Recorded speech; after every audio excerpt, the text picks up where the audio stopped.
我哋係豬蛙聯盟，歡迎光臨。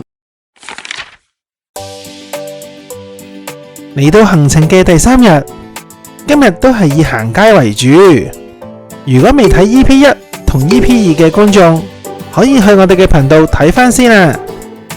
我哋今日搭 MRT 嚟到 BL25 呢個站，去2024年10月先開幕嘅大型商場 One Bangkok。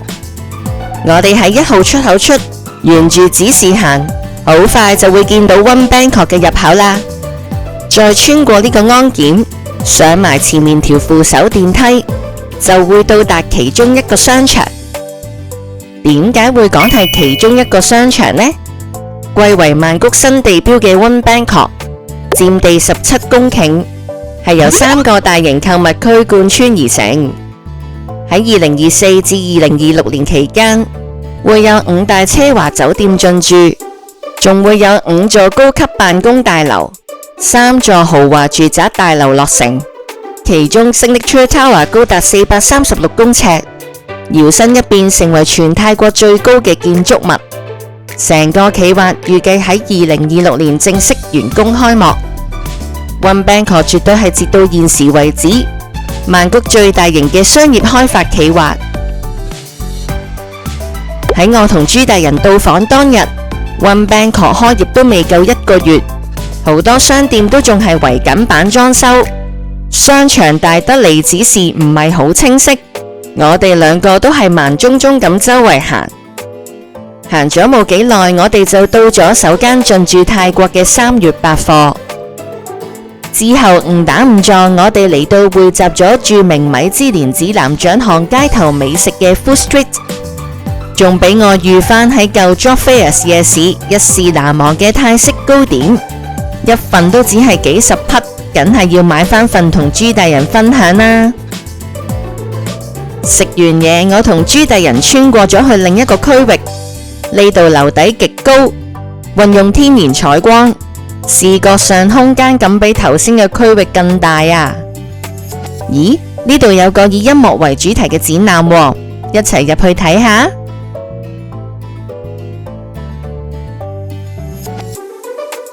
呢一個圓柱體到底係乜東東呢？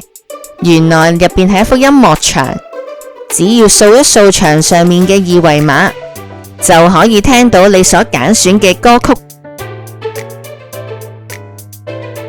成個展覽入面，我覺得最特別嘅就係呢一個裝置，每撳一下鋼琴上面嘅鍵盤，呢88塊嘅膠板就會發光，同時會上升或者下降。呢一個被多隻光碟穿成垂簾嘅空間，配上不斷變換嘅燈光，又真係幾似去咗 disco 咁喎。仲有另一個幾特別嘅互動體驗，就係先揀好音樂，再喺轉盤上面行走，旋律會根據你行得快或者慢而改變，感覺都幾得意啊！去完個展覽館，我哋就過咗隔籬嘅星巴克度參觀下。呢一間星巴克係全泰國第4間旗艦店，亦都係全泰國最大嘅綠色概念店。一入到去就會被天花板呢一幅泰北民族風編織所吸引住。2層樓高嘅空間，配有面向公園嘅落地大玻璃，整體感覺好舒服。如果有時間嘅話，真係想同朱大人嘆杯咖啡 hea 返半日啊！行咗咁耐，開始見肚餓，一於上樓上揾嘢食啦。好衰唔衰，行行下又俾我見到咁大間嘅 Gentlewoman， 雙腳好似唔受控咁自己行咗入去啊！午飯時間，我哋揀咗呢一間唯一唔使等位嘅泰北料理餐廳。店入面嘅冷氣唔係好夠，而且仲未開始食嘢，就已經有2-3隻烏蠅喺你面前鬱鬱癢癢，所以第一觀感覺得麻麻地。我哋嗌咗一碟朱大人好中意嘅炒 Pad Thai， 一上台覺得份量偏少，整體味道不過不失，只係蝦肉唔夠實淨。呢一杯係朱大人點嘅芒果奶昔，質感較為結身，味道都唔錯。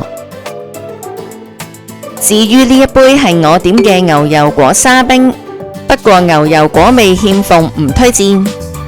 呢一道燒豬頸肉拼豬五花肉，食落帶有較為重嘅黑椒味，同埋唔知點解兩款肉嘅口感差唔多，整體一般。之前去清邁一試難忘嘅咖喱雞麵，呢度都係必點啊！呢個泰式燒肉真係要趁熱食，否則皮變硬咗就一啲都唔好食。食飽飽，我就同朱大人去咗行呢一間集結咗多個泰國本土著名設計師所設計商品嘅雜貨店。入面所售賣嘅商品多樣化，好似服飾、生活用品、環保袋、香薰、彩妝等等，甚至乎公仔、擺設、鎖匙扣同埋各式各樣嘅手信，喺呢度都會買得到。行得呢一間雜貨店，記得順便去埋呢個打卡位度影相啊！